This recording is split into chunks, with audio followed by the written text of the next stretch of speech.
Well, good evening, everyone. Time for social distancing at the chamber, or our alternate title, Happy Hour with Hammer. Our CEO, Glenn Hammer, is always on hand. Glenn, we have another special guest tonight. This cavalcade of stars continues here. Why don't you introduce our special guest? Well, it's our great privilege to have the mayor of Yuma, Mayor Doug Nicholls, with us here today. He's doing an outstanding job, not just in Yuma, but he's a great ambassador for Arizona. We had the privilege of being together at the signing of the U.S.-Mexico-Canada agreement at the White House a number of months ago. And then we were at a major international conference on best practices for cities in Israel. And that was about at the point where COVID-19 started to spread around the world. It really hadn't hit the United States yet, but it was spreading, and it was actually a topic of conversation in Jerusalem, believe it or not. So, Mayor Nicholls, welcome to the show. Thanks for having me on. I appreciate it, and good to virtually see you guys again. Well, right out of the bat, obviously the coronavirus has changed our lives and shut out a lot of commerce. What's unique about Yuma, though, is its proximity to the border, as well as the huge impact that you have on our economy in the agricultural and defense sector.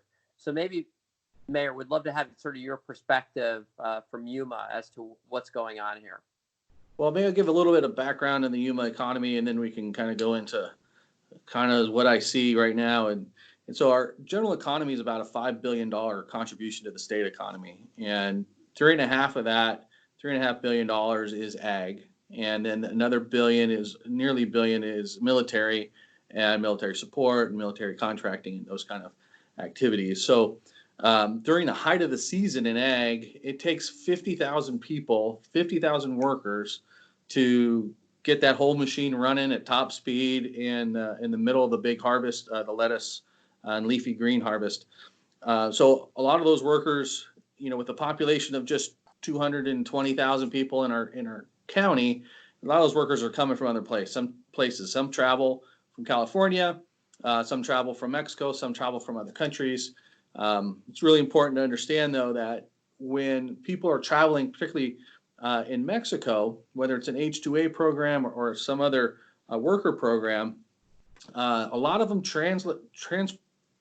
cross the border every day to work, and then they go home every day in the border cities near Mexico and Yuma.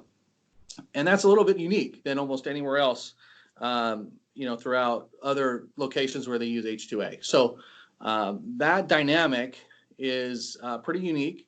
The interesting thing, or I guess maybe the blessing, is we're starting to come out of that harvest season. So right now, beginning of April, kind of just about ends the leafy green season here. And so most of those workers have now moved on to the Salinas area for that harvest.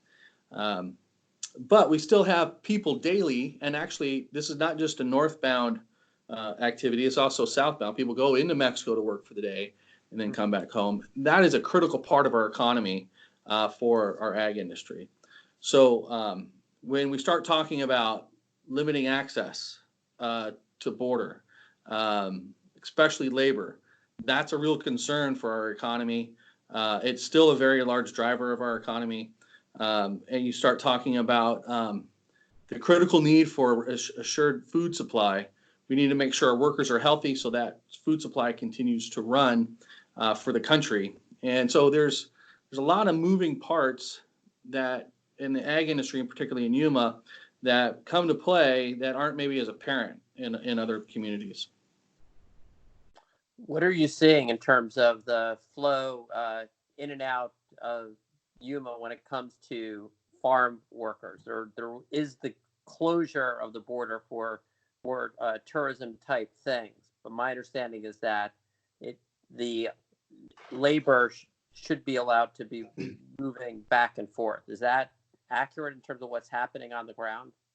Definitely. There hasn't been any restrictions on the business or health or education. Those activities still help are still allowed and are still moving on. In California ports, though, they've changed that a little bit and they've reduced the actual hours of operation on some of those activities. So Arizona ports are still pretty well open, and so we're just kind of moving as best as we can while things are still moving. What's the word you're hearing when we talk about this issue of essential versus non-essential cross-border travel? Mr. Mayor, what are you hearing from retailers in Yuma County and in Yuma in particular? Well, it all comes down to the supply chain, and a lot of our products move out of the community to other destinations from Phoenix all the way to Maine. So that's still ongoing, but the real push is then the return. So we get a lot of products that actually kind of leave town and then through the normal chain of deliveries then end up returning. So those are just like everywhere else in the country. We're still kind of struggling with making sure the supply chain is keeping up with the demand.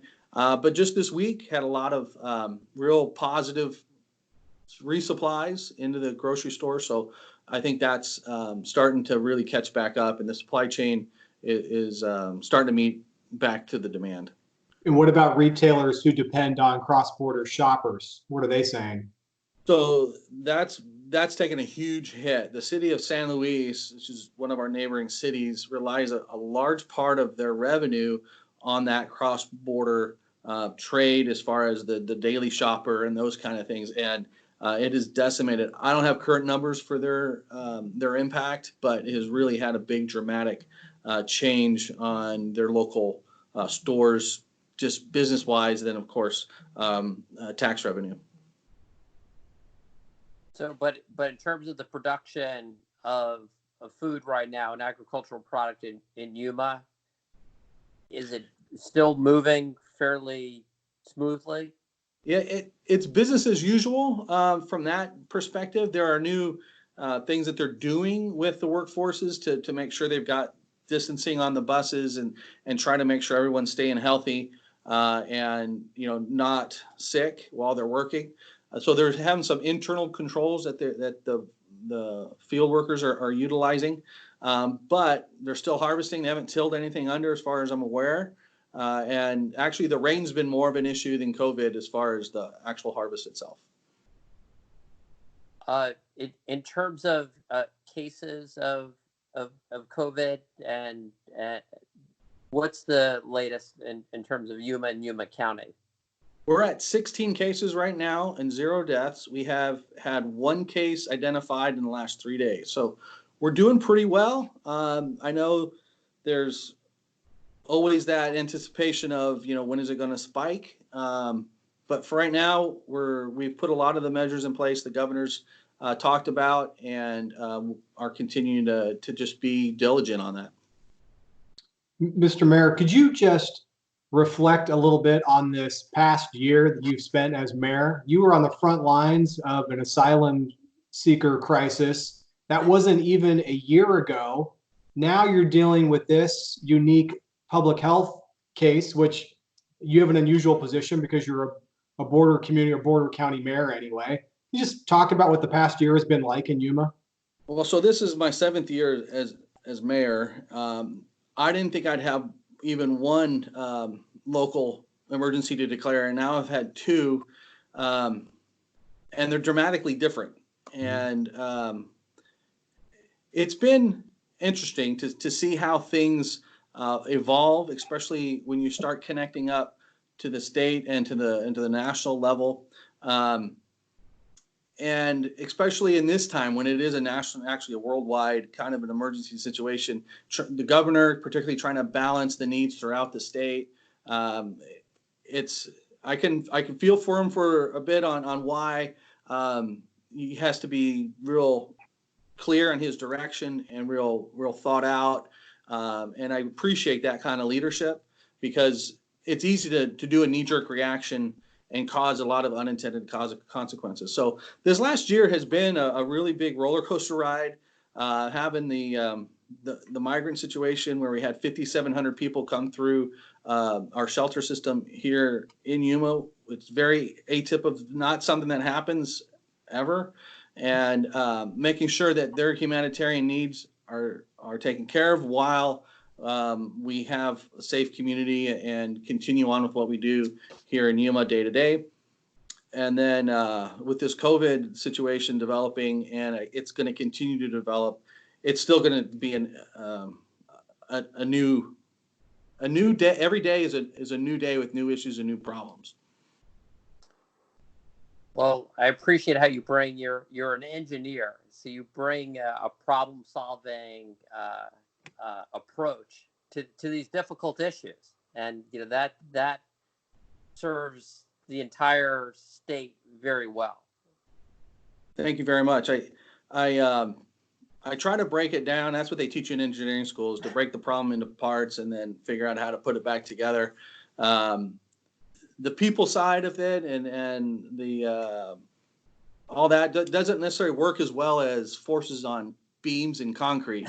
So the unknowns are a lot more unknown, but I try to be measured again and consistent. Well, I know when we were in Israel, there were a lot of aerospace and defense companies, and when it was, we felt like we had a ringer in Mayor Nicholls, because he could really talk shop with a lot of these companies. Good. That was actually very fun. And so when I can get my mayor hat to cross with my engineering hat, that's probably one of my better days in office. Mr. Mayor, your community is one of the biggest destinations in Arizona for winter visitors, including Canadians. They're typically getting ready to head home. Any sense of what you're hearing from your RV park owners and your hotel owners? What's going on there? It's a little bit of a mix. So I think a lot of the Canadians actually returned earlier than normal. Usually it's about now when we have most of the people starting to move. So it's a little bit of a mix. Some people want to stay here because our numbers are low. Some want to get home because they have doctors and family that they want to be next to. So I think we're actually seeing a bit of an exodus earlier than what we have in the past. But those numbers are a while before we get those back. Got it. Well, my final question, and this is a debate that we started in Jerusalem. We're on the eve of Passover. According to the New York Times, the holiest matzah in the United States comes from Yuma. Is that accurate? Well, as far as I'm aware, and as a Catholic Christian, I'm by no means an expert on the Jewish traditions. But as I understand it, we have the Hasidic Jewish leaders come from New York City and witness or bless, I'm not sure which, the growing and the position of the wheat that they use for the matzah. I would have to really defer to Representative Dunn, since I believe he's involved in that process when they come on the particulars. But Glenn, I kind of have to agree with you. I think that's the case. Yeah. I can't say that I'm a rabbi, but I'm going to check the matzah very carefully that we eat at the Seder tonight. And I'm hoping it's from Yuma, so we get the extra special blessing. Well, make sure you let me know if I can figure that out, if it came from Yuma. Mr. Mayor, we really appreciate you taking the time. Thanks for all you do in leading that community. Let's catch up with you on the other side of this to hear more about what Yuma's up to, because you're doing fantastic work. Well, I really appreciate it, and I look forward to that conversation as well as getting on the other side of this. That's right. All right, Glenn, we'll see you on the next episode. Excellent. Thank you.